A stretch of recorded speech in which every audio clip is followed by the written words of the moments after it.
Hello and welcome to 18 WJTS-Inform. Once again, we are honored to have in the studio, as it's Friday, State Senator Mark Messmer to kind of give us an idea what has been happening in the Senate in the Indiana State House this past week. Very good. Mark, welcome to the show. All right, great to be here as always, and we're getting down to the stretch run. We'll have Monday, Tuesday next week finishing up Senate bills. Wednesday they'll assign a bunch of House bills to committee, and that'll wrap up the first half of session. So then after that we'll start talking about House bills that have passed and as they move their way through the Senate. But hard to believe that we're halfway. Oh, I know. It's gone. It seems like it's gone really quick. And you made me think about this. Tomorrow morning, on Saturday morning, at the CTIM building on the campus of EUJC is the legislative breakfast by the Jasper Chamber. Yep. You will be there. Yep. Probably Mike Braun, maybe Lloyd Arnold, and maybe Aaron Houchin. Yeah, Houchin and I think Aaron told me yesterday that she had a Crawford County event at about the same time. So I don't think it may just be. Might just be me and Braun. Okay, well, that's an opportunity for you to talk to the senator and the state representative about issues that are important to you, or just to hear what's happening. Yep. But let's talk about what happened this week in the Senate. Well, we had 40 bills that we had final passage on this week. Takes us up to 151 for the session, and I'm guessing there's about 50 or so left Monday and Tuesday to, all the bills that we finished amending on yesterday. Then they'd be eligible for final passage Monday. It probably just depends how long we need to get through, because we have to finish amending on Monday of all the Senate bills. So I've got 2 bills ready for final passage Monday, but they might spill over to Tuesday. So I had my roads bill ready for amending Monday, and I told some people on the committee that said, well, we might want to have an amendment for next week, and they didn't say anything about it. So Monday they called my bill down, and I said, call down Senate Bill 128, and the 2 people on the committee didn't say a word. And afterward they said, oh, we forgot. Well, it's too late, right? Well, there is a process. So then it was on the schedule for Tuesday for final passage. So then I had to make a motion to move it back to second reading. Now, and if they'd have told me during session that they forgot, I could have had it ready for back on the schedule for Tuesday to amend, and then we could have passed it on Thursday. So Tuesday's motion had to bring it back to the amending calendar for Thursday, and then it ended up one of them said never mind, and the other one, the other guy did have a an amendment ready. So we got his amendment in to clear up, and their area they had some Northwest Indiana, what they call the dual track area up around Lake Michigan, up in Lake County, an issue that for them there's some commuter track rails and freight rails, and that it was germane to the infrastructure section of code that I'm working on, and so it fit the definitions of what we're doing. And then they kind of botched up their amendment in Appropriations Committee and then needed to fix it. So we held that till Thursday. Then Senator Boychuk got his amendment done, and now we'll be ready for Monday or Tuesday, whenever it's on the calendar next. So, and then I had a bill that I'm working on with the Attorney General's office to make more clarity in what a pyramid scheme is and what a direct sales company is, and that was finalized this week on the floor, and well, or at least through amending, it'll be eligible for final vote Monday or Tuesday as well. Okay. So some other bills of interest. One that when I saw the title of it back in 2002, there was I think it became a little bit of a campaign issue in the governor's race this year. There was 3 separate bills that were passed in the House, or whatever passed during session that year. None of the individual bills caught anybody's attention, but it was done that way on purpose, that if you retired that year from the legislature, you were eligible for lifetime health insurance for you and your wife and your ex-wife and all of your dependents. Wow. Okay. So it was, but you had to retire in 2002. After that, I think it might have been until 2004, because I think in the 2004 session after because what happens is you pass these individual bills, then they go into then LSA, the Legislative Services folks, compile the registry at the end of session. Well, when you combined the 3 different bills with the 3 different sections and stacked them in together as you compiled all the bills at the end of session, you ended up with this insurance benefit. Was that intentionally tricky to fool? To hide it. Okay. So what's happening then? Well, we passed. Now in 2004, they said if you haven't retired, I think it only stayed in effect that maybe that 1-2 year period. 2004, they said, no, it's gone. They wiped it out. But anybody that had it, they didn't take it away from the people that had it. So what we said this year was, if you were one of the legislators that retired and took that, and you run for any political office, anywhere, anytime, going forward, whatever office you win, you have to relinquish that Cadillac plan and take whatever's on the table now. Wow. So that's not good. That's kind of not right that they did that in the first place. No, that was really bad. Yeah, I'm glad that was caught. Okay. Yeah. So that's Senate Bill 466. It passed unanimously in the House or in the Senate. It'll go to the House now. So I would imagine there's not too many people that would like to see that that stay on the books, and shouldn't be.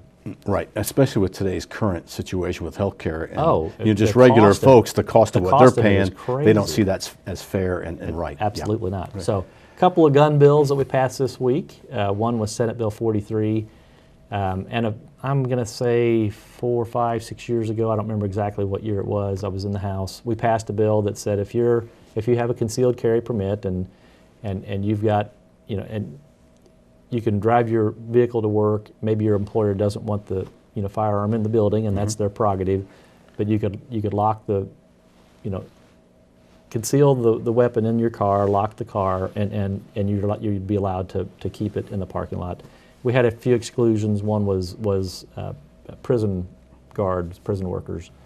So this year, the bill we had, Senate Bill 43, allows prison workers, and what the prison superintendents, prison wardens said was, let's go to an extra layer of protection in this case. It has to be in a locked case in the locked car. Okay, sure. And then, somebody said, well, what if a prisoner breaks out and he's rummaging through the parking lot looking for guns? I don't know how many people break out of prison are not going to be making a beeline out of there someplace else. They're not going to be taking their time, rummaging through the parking lot looking. But if it's in a locked car in a locked case, then sure. The prison folks were okay with that. And then amended into that in committee was allowing State House employees, currently elected officials, can if you have a concealed carry permit, can have your firearm in the State House. They amended into that also to let State House employees with a concealed carry permit carry in and out as well, because most of them have to park 2 to 3 blocks away, and we work late into the night, sometimes early in the morning, and downtown Indy is getting to be a little bit more dangerous of a spot. There was a murder, about a half a block away from the State House 2 weeks ago, and somebody got shot, and so just to give the folks protection from when they leave the building till they get, because they can currently lock it in their car, but from the State House to their car, they're really prone. So that bill passed 44-4, very bipartisan support. It's off to the Senate, and then we had a Senate Bill 344. Nobody knew till recently this loophole existed, but an illegal alien, currently they can't have a handgun. We knew that was prohibited because they can't get a handgun license. Okay. So, but they could have a shotgun or a rifle, an illegal alien. So we passed Senate Bill 344, said illegal aliens can't own, can't possess any firearm without committing a felony. So seemed reasonable to me. Sure. If you're a citizen of this country, I'm all for giving you all the constitutional protections for defending yourself and your home, and it's been pretty well affirmed to the Supreme Court that that's indeed what the Second Amendment means. So glad to support that. That one passed by, I think, about the same margin, 44-45 to 4-5. So a couple of good bills there. Senate Bill 400 eliminates the requirement that and this is, I think the governor has to live in Indianapolis, but we give him a house, the governor's mansion, to live in. But the only other elected official statewide that was still in code that they had to be an Indianapolis resident was the Attorney General. So maybe in 1890 it was important. Okay. But at this point it really seemed like a moot point, and that passed unanimously. And moving on to the House as well. Senate Bill 376, one that I'm a co-author with Senator Houchin, allows the rural electric cooperatives to also, by approval of the IURC, could take on water and wastewater utilities as part of their cooperative operations. There's a couple of co-ops around the state that have, water utilities or rural sewer districts that, that either companies went broke or people want out of the business, and they would allow the REMCs to take over, because almost always they're the same overlap of the same customers. Right, right. So it allows them to do that, and a few other minor cleanup things, allowing them to send meeting notices out electronically if the customer wants it. If they have voting that they take prior to they always have their annual meetings, where people vote for officers and any updates to their bylaws. They would allow, if people would vote, early for that, to actually include those in the vote tallies. Just little tweaks to their laws that hadn't been updated in decades. Sure. So happy to see that one moving through. And Senate Bill 189 is a bill that, if you're an adult and if you induce a minor to commit a crime, because the penalties for a 13 or 14-year-old, even for armed robbery or stealing a car or whatever, is very minimal. I mean, many times they'll serve a little time, if any, in juvenile detention. This bill allows, if you induce a minor and it's proven you induce that minor to commit a felony or even a misdemeanor, you are subject to penalties that are one notch higher than whatever the crime allowed for the minor. So that sounds like a pretty good idea. Pretty good idea. Because I could see where somebody coerces someone into smoking marijuana. Could be, yeah. And so they may not even really get much of a penalty. This way they'll get be even a higher penalty. Yeah. Theft issues, just multitude Sure. of crimes and it's it's been pretty typical to, and especially in the gang culture, to induce the kids 10, 12, 14 years old to commit adult felonies that really then get almost no penalty. Right. So. And a lot of these laws, I think now, I always wondered, why do we spend so much time passing laws? Don't you think by now we'd have enough laws? But, the being a resident of Indiana, if you're the Attorney General, back in the 1800s, there was a lot of distance between cities and messages didn't get passed. Well, now it's instantaneous. Right. So a lot of it's just updating. I mean, most of what we do, I'd say the vast majority of the laws that we work on are just going back and updating existing statutes and getting them current. Technology changes, society changes, things that come onto the market that that didn't exist 10, 20, 30 years ago. So, and a lot of times there's just sections of the code that don't get revised. My BMV bill with allowing the seller to initiate the title transfer.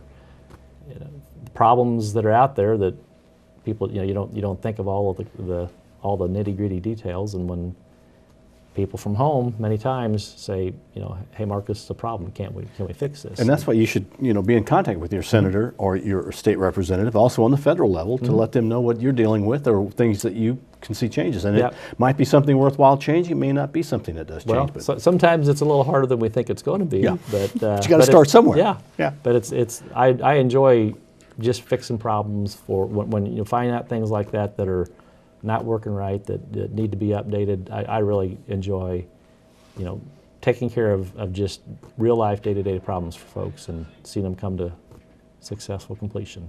Well, Senator, thank you very much for you're coming welcome. in. Always Thank a pleasure. you. And I hope to see you tomorrow morning. Yep. Hope to see you tomorrow morning. It's the Chamber Legislative Breakfast in Jasper at the CTIM building on the campus of Vincennes University, Jasper. It starts at 8:30. I think Nine. nine. Okay, 9 to about 10, 10:30. About as long as it goes. Just a nice time to sit back and see what Mark has to say, or Representative Braun, or others if they are there. Thank you for watching WJTS Inform. We are local people watching local people.